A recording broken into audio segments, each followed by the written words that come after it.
Hello and welcome to Dynamic Chiropractic Clinic's channel. I guess we're developing a channel now.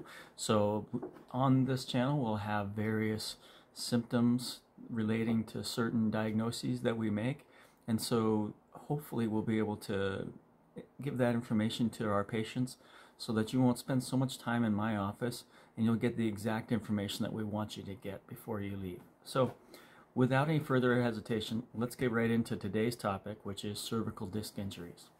So cervical discs separate the vertebra in our spine. There's one between every vertebra in our neck except for the top one between our skull, and then one between that and the one below at C2. The rest of them have discs. And the discs are pads, is the way we could term them, but they really are ligaments with a juicy center, almost like that chewing gum back in the day. You know, the ones that had the goopy center? That's very similar to what we've got with these. And so they hold the bones together, and I made this beautiful demonstration of how these things work. This is looking at it from the side right here. And so this would be the center part, the juicy center that we're looking at here. It's called the nucleus pulposus. On the outside we have these rings. They're called annular rings. And this is what it looks like in the larger section, where we have a vertebra above the disc and then we have the vertebra below, and this is the blowout of that. And so the nerves sit behind there, posterior to that, and then we start to look at this over here, and we'll just peek over the top. This is the vertebra from the top, and so we'd have a bony structure back here. These would be the hinges on either side. These would be where the nerves are that come down through the spinal cord. Imagine it that way. And they branch off a pair at each level of the disc. And this is the disc right here. And so you can see how closely geographically it is to getting pressure onto that cord or onto the individual nerve roots on either side. The spinal canal can be also closed down on patients. Whenever we see a closure of a hole, we call that a stenosis. And so wide and open, we call that patent. When it's closed down, we call it stenosis. When it looks like this, it's a rabbit. I just thought I'd let you know that. Got a little humor. Again, this is stenosis, or the closure of the hole. And so each one of these nerve roots that comes out of the spine at each level here goes to a different area of the body. And so we break down the nerve into two parts. There's the afferent and the efferent. And so when it's coming from the brain, we call that the motor or the efferent issues. And when it comes to the brain, we call that the afferent, or the sensory part. And so when we're checking reflexes, when the doctor hits your knee or he hits your elbow or hits the back of your arm, we're really checking the connection between, do you sense it when it comes back up here? Does it come back up to the spine? And does it go back out again? And if there's a break in there, then we can generally dictate that it's going to be away from the spine, right? And so that's why we do that. And so we'll often find patients will also show up with numbness or tingling if that afferent nerve endings are not functioning. And so when we look at that, we start to see that the hand itself is broken up into different areas. So this would be C5 right here. This right here, if we make the number 6 with my fingers, that's the number 6, I hope, to you guys. C7 is typically this middle finger right here, and maybe half of this finger. And then C8 is the other half of that finger in these two. And so we break those down into those areas because these parts are really connected to one another, especially on the skin. That's why we call it a dermatome, a section of skin that's innervated by a certain level of nerve root. And so when patients walk in and they say, I feel numb and tingly here, it's up to the doctor to try and figure out, is that due to the median nerve, which is a formation of all sorts of nerves that go through. It's actually the number one cause of carpal tunnel that goes through here, or is it the ulnar nerve, which is these two nerves right here, the two fingers that come in through here, and actually runs along the ulnar groove right here. And so there's branches of nerves, and there's also groups of nerves. And so when we start to look at it like, is it a gang of nerves? That is a named nerve on the outside, right? The ulnar nerve.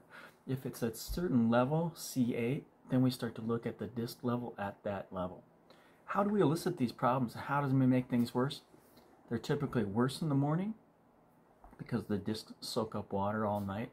They are also very, very mechanically oriented. And so if I bend my head forward, especially with pressure, and I start to get increased nerve symptomatology in my hand, that's another sign for it. Especially if I get it to one side, then I would feel it on the opposite, right? And so um, if we start to look at where these problems are and then what the symptoms are, especially if they're on both sides, then we know that there's probably a central common cause for all of this. And so it's pretty easy to diagnose in that respect.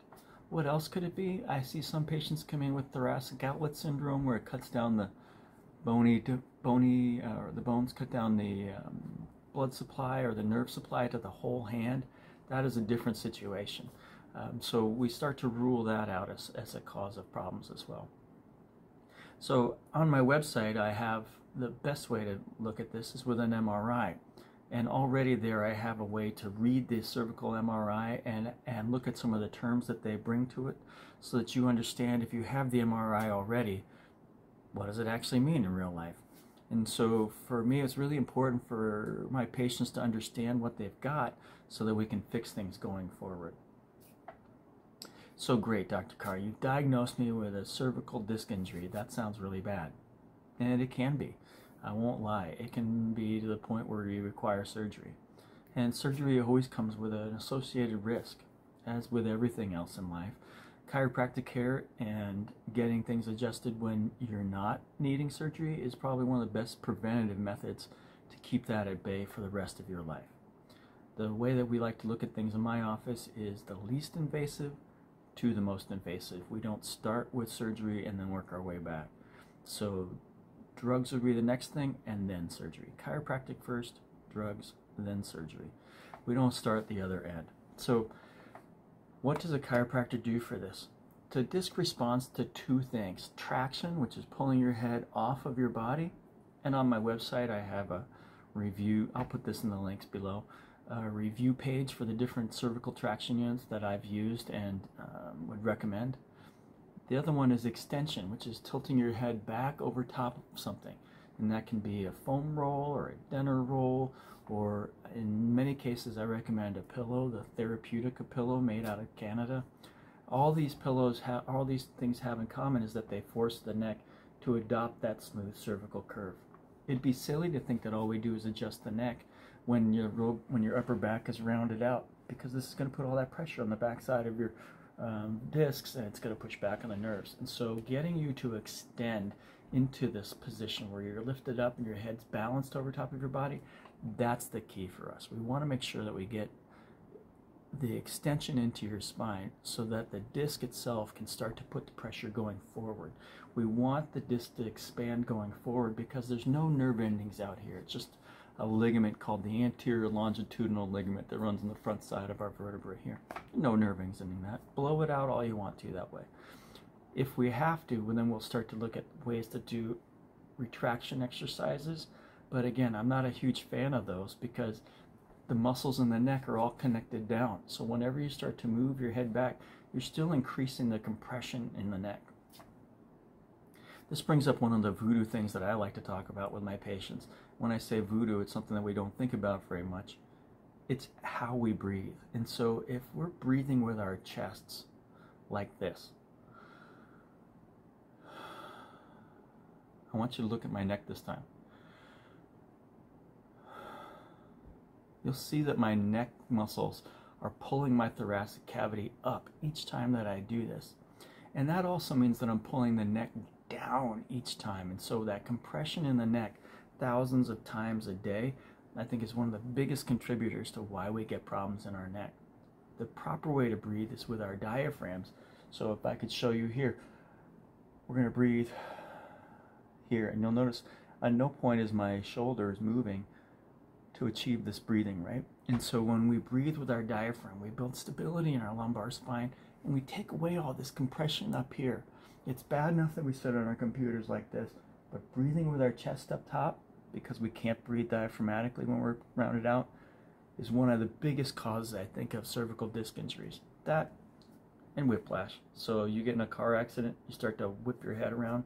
This is one of the best places to get damaged, is inflection and extension. And so we don't want you getting car accidents. And if you did, we'd say keep your head back, be prepared, lock up as much as you can, so at least the muscles of the neck will take the brunt of the damage and not the delicate discs at the beginning.